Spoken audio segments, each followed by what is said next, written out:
Hello, I'm Barbara Shaw and I'm just about to start a picture of a blackbird. So I've gathered together some fabrics which I think will be useful. So I'll go through them and show you why I've chosen them. This is going to be the background, which is lovely greens, and it's a patchwork weight, and this sort of fabric always comes in useful for whatever I do. So that's the background. Then a blackbird is not just black. So I've also gathered some fabrics which are blue and purple, as well as all different shades of black. You can see that. So this is a beaded one. Then I'm looking for things which will represent the feathers, so linear ones as well. So this is a sequined fabric which will probably come in useful. Then there's this sort of netted one. You've got to introduce a bit of sparkle, so this one, a little tiny piece of that, will come in handy. Then there's various different blacks. The ones that fray along the edges are really good because that softens the effect. Then this one, you can see it's got lines on. That again will be good for representing some of the feathers, particularly I imagine the tail feathers. Then this one, which is purple, I might not use that side, but you can see it's a purpley black, which again will be useful. Then these the organzas are great for shading, so there's purple and brown. So here's another blue one. That's a silk, well, it's purpley blue, but again very useful to combine. And more blue. This one is the only one I've specifically got which has got like feathers on it. So that's a brown patchwork, but again, maybe useful that side or that side. You can see how the pattern could help. Then there's various bits of netting. That's a spider's web one. This purpley brown one and the green one, I might cut out little tiny pieces from that, again for shading or for possibly enhancing the background. Then there's an old, so this is an old scarf, but the navy will be useful. More lace, that's a navy lace, but for the feathers. Then this one, which has got an obvious line pattern on it, so either that side or that side, but again frays beautifully, and it's navy and black. So you can see how I'm building up. There's another black one. This one, which has got silvery dots on, that's always useful for the centre of the eye. And then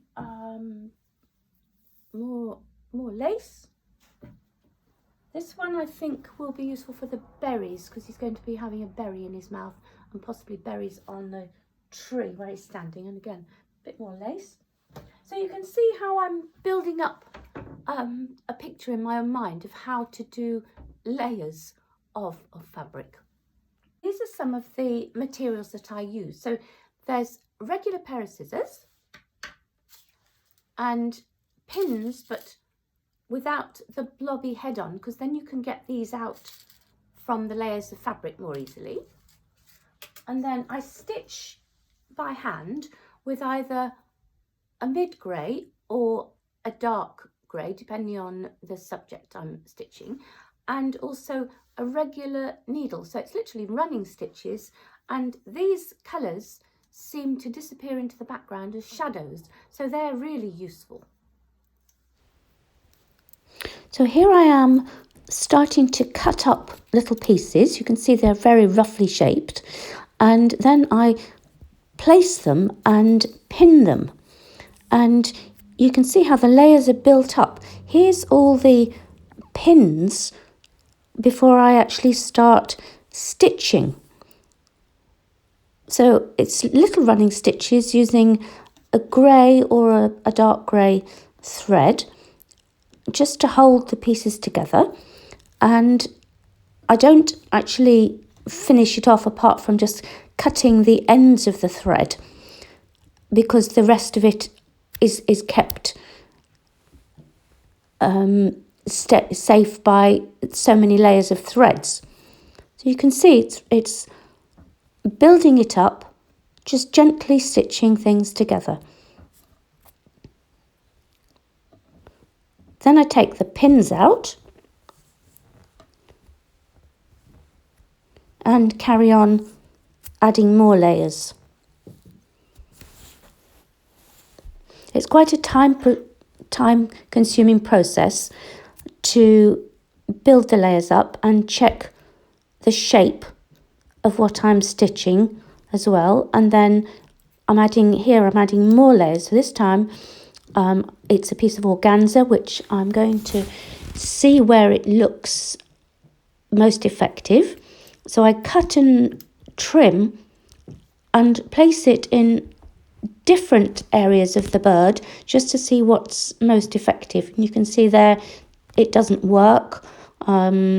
It's too bright, so it needs to be moved again, and then not right on the back.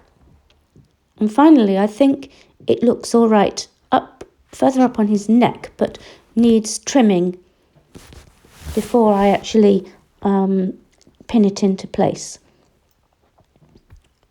But it is again, it's a slow process of building layers like painting. And if you add too many colours, then it muddies the picture. So that's pinned in place now.